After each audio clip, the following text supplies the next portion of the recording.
Y'all know what's been going on lately. I hope you're staying safe and healthy. The amount of motivation I do not have to do things is overwhelming. But I'm trying really hard to push past that.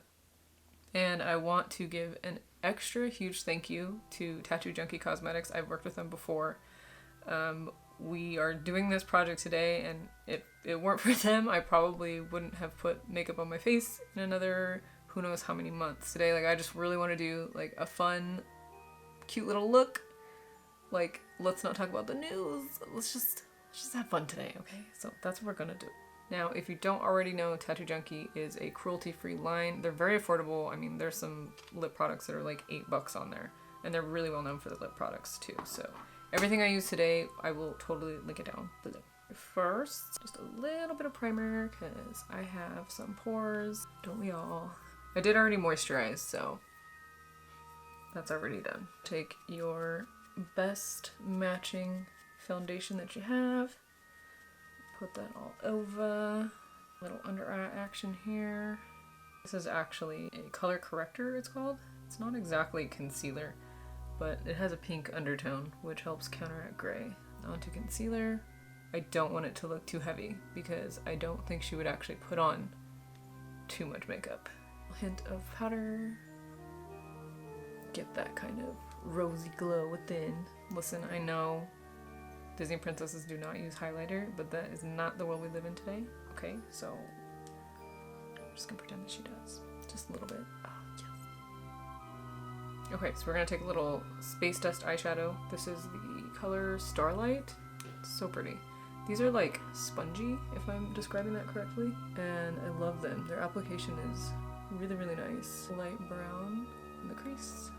Black liner. Go all the way up to the edge of the eye, but we're not going to go all the way. We're gonna make a wing, but we're gonna make a soft wing. I'm gonna take a Kleenex.